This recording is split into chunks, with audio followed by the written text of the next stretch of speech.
Run real quick. Obviously, does it help going against an offense in practice because you guys virtually the same thing on that side of the ball, want to move quickly? Yeah, I mean, that's a definite plus for us. I mean, it's not like our defense doesn't see that every day, all fall camp, all spring practice. I mean, it's you know, I don't think you can practice faster than the way we practice. So from that standpoint, our guys will be, you know, well prepared. The opportunity presents itself. Will Chad Kelly play on Saturday? Sure. Oh yeah, absolutely. As I said that last week. I mean, you know, he was ready to play this past Saturday. If we you know had to have him, he would have been the guy. You know, Cole's our second team guy, but Chad would have gone in there if we'd have needed him, and it'll be the same thing this weekend. He's ready to play, cleared and ready.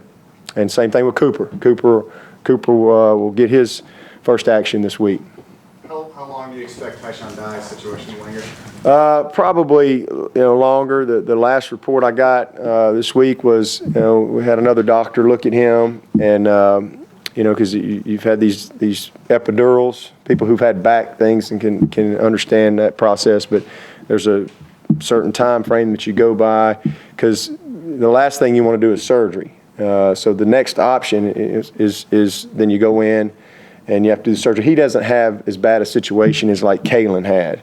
And, you know, Kalen's doing great. He's fine. But he's got a little issue that if the epidural stuff doesn't fix it, then at some point he's going to have to just have it fixed. But when you do that, then that's probably a 3 or 4 month rehab type of deal.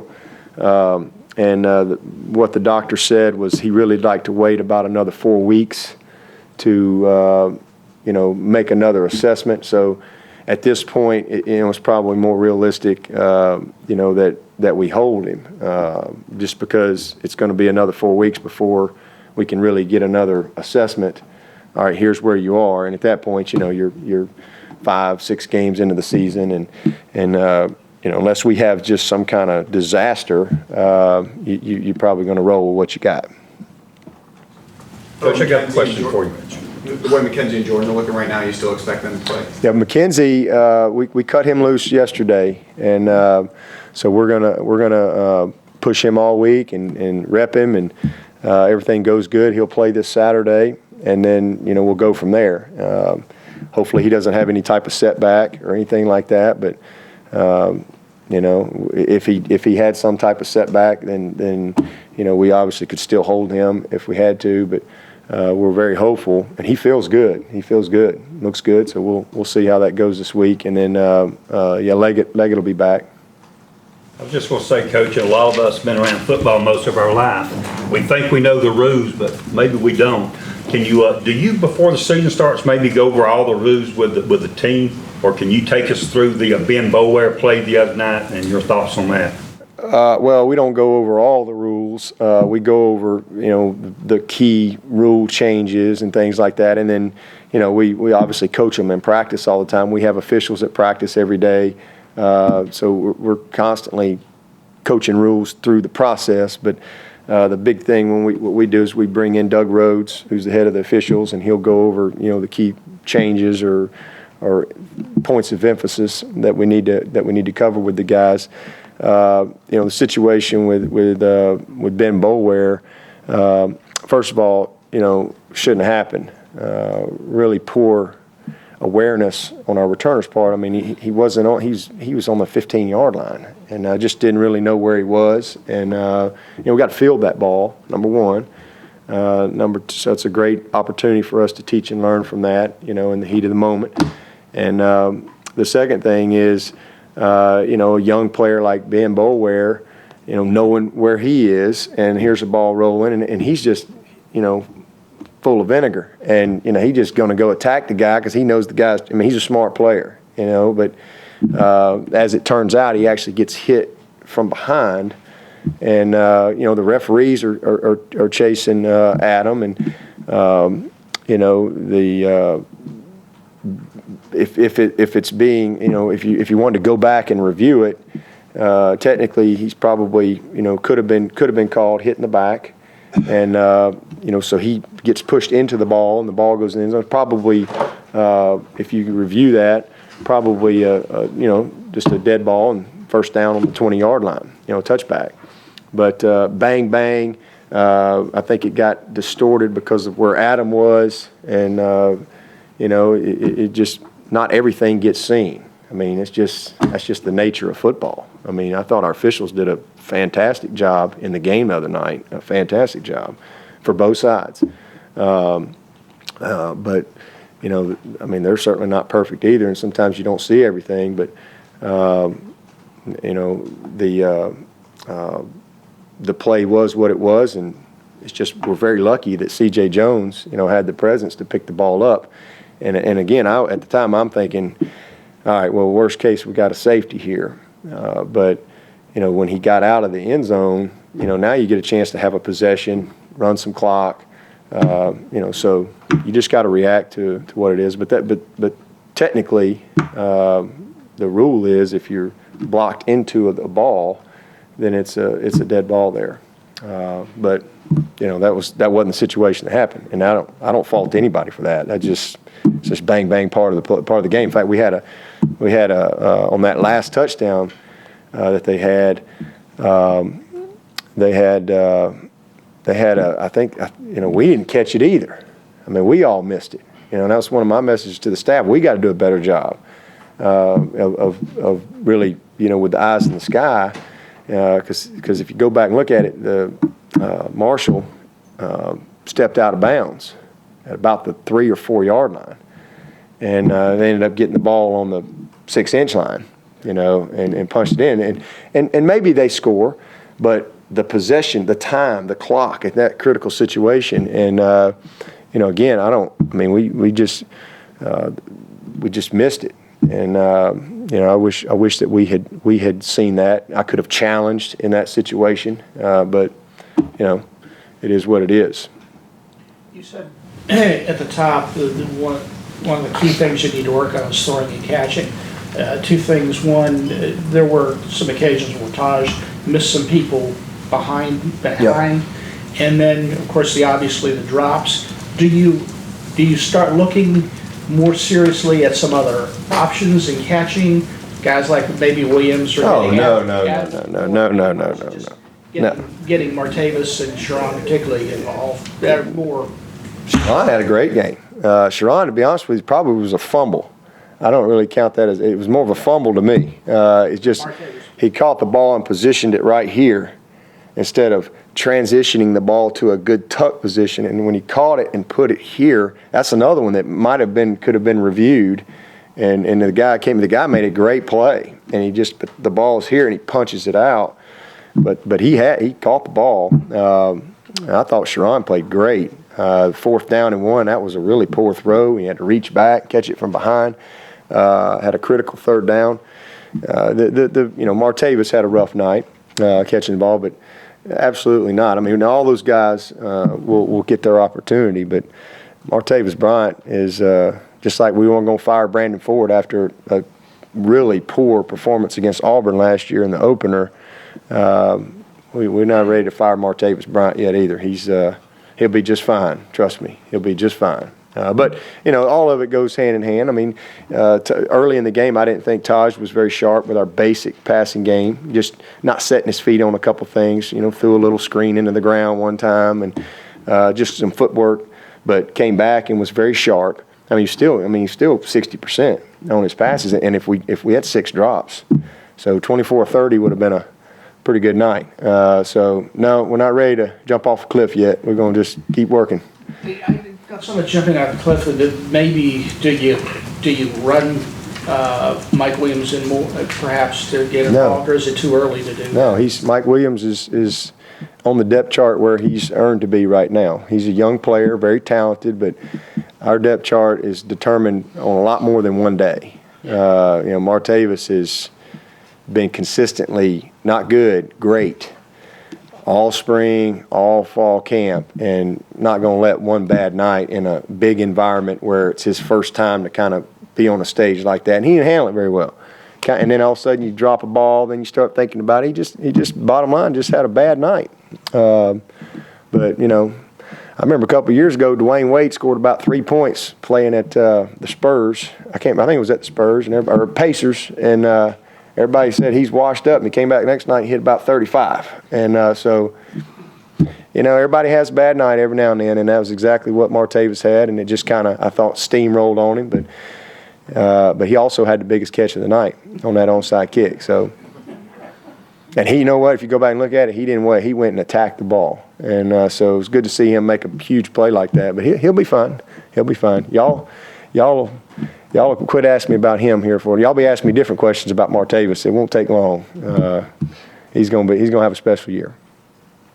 You've coached that position. How do you kind of handle the guy's confidence with that? Because that can become Just go back to work. Don't overreact. I mean, you know, you've coached that position forever. You just go back to the basics, back to the fundamentals. You coach off the film. You know, what could you have done differently technically, and things like that.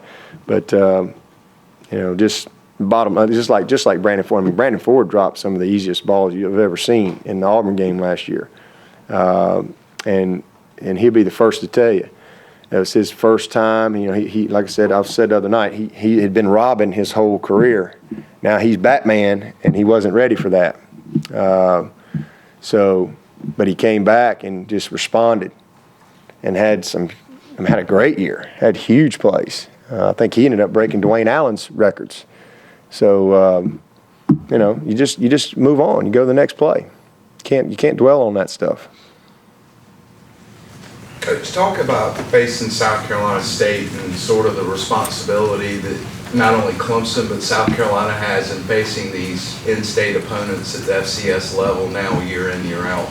Well, I think it's, again, you're going to play one game like that a year, and I know we've got 2 this year. That's not the norm for us.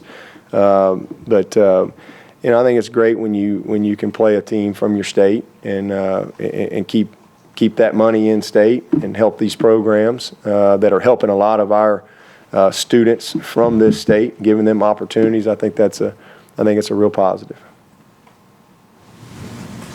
Coach, just any thoughts on, I know rankings are always blown out of proportion early in the season, and perhaps maybe the Heisman race might be, but Taj Boyd, according to the Heisman pundit, voted #1 guy in the race right now for the Heisman. You know, the answer is exactly the same that it is in the preseason. I mean, we've played one game, and one game doesn't make a season. I mean, if they're going to announce the Heisman this weekend, then he's got a good shot. I need to hurry up and get my tux for New York. I can't wait. But I don't think they're going to do that. So, you know, I think, again, like I tell our guys all the time, you know, potential is based on what you can do. It's great to recognize potential, but that's really all it is. It just means that, hey, you have the ability to do something great. You know, performance is based on what you actually do. And that was the last thing I told the team before we went out Saturday night was we got great potential as a football team. You know, but that's based on what's on paper and what we can do. You know, this is a game of performance. And performance is based on what you actually do. And there's going to be a winner and a loser tonight. You know, it's going to be based on performance, not potential. And, you know, so I think that's all great. It's you love for your people to be recognized. That's awesome. But it really is it's just not a story. It's not a story. People say, well, y'all going to do a Heisman campaign for Taj Boyd. Well, I mean, he has a Heisman campaign. I mean, Georgia, South Carolina State, NC State, Syracuse, Wake Forest, Florida State, Boston College. I mean, that's his campaign. And when the campaign is over, the votes will come in. And, you know, just like the people go on the road and campaign and all that kind of stuff, and then at the end of that, they vote. And that's what happens in all that stuff. So he's got to go and perform very well throughout this campaign. Dabo, I know you respect this evening's opponent, so this is not a question about SC State. I'm just asking in general, at what point as a head coach do you make a decision to call off the Dogs? Or is it a score threshold, or is it a point where you're like, look, you know, you don't want to risk injury, you want to get some other guys? What goes into that decision? You know, those are all, I think, just game type decisions based on the moment, where you are, how your guys are playing, how you feel like you have control of the game. You know, I've never been a guy that wants to just, you know, go beat somebody 70-0. Sometimes that might happen, just because, I mean, heck, even when you put the backups in, I mean, you still want to run you want to do what you do and give guys opportunities to play because you have to develop your football team. But I've never been a guy that's just, heck, we took a knee at Boston College. We were 55 of 57 in the red zone last year. One of them, Taj, fumbled, and the other one, I took a knee on like the 2-yard line at Boston College because, I mean, you want to teach your guys to have some class. I mean, the game was over. And what good is it going to do for us? I mean, I could care less about the stats. I really could. I mean, I want to win the game, but win it with class. And so, sometimes the score can get out of hand quickly. There's a kick return or something, and you got a long way to go in a ball game, and you got to let your guys play. There's a certain amount of work that you need to get done. But, I remember walking off that field at halftime against Wofford. Was that 2 years ago? And we're getting booed. I'm booing with them. It was bad. I mean, it was bad. So, you have to just play your tail off. And, when you have a game in hand, then I think it's a great opportunity for your football team to develop depth and morale.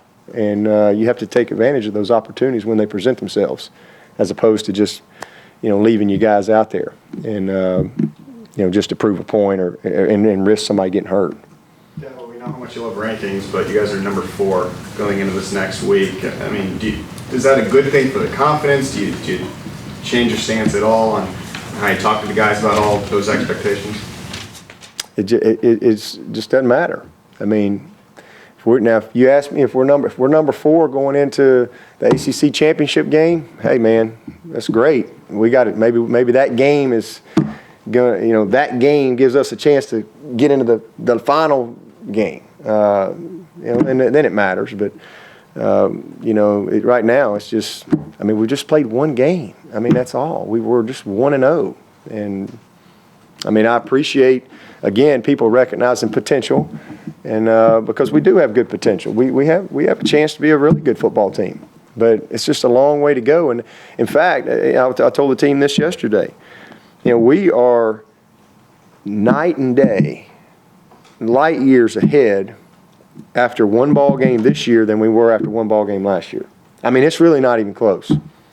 I mean, it's when you go for me to go back and to know where we were after one game last year. We were happy we found a way to win that game, but we're just better. We were starting over in the offensive line last year in that first game. We were starting over in the defensive line, and we weren't very good. And we are much, much, much better this year than we were this time last year. But here's the difference. That team last year was pretty good now. I mean, they won 11 games and, did some great things. But here's the deal. That team got better and better and better all throughout the year. And so the challenge to this year's team is, will you improve? Will you stay focused? Will you stay committed to the formula and to our standard? And will you continue to improve? And if this team will do that, then we got a chance to have a special year. Dabo, can you talk a little bit about Corey Crawford's interception? I mean, that obviously shows some versatility to drop back and be in that position and do what he did. Corey's a heck of an athlete. He's a great basketball player. Probably could have played college basketball. I mean, he is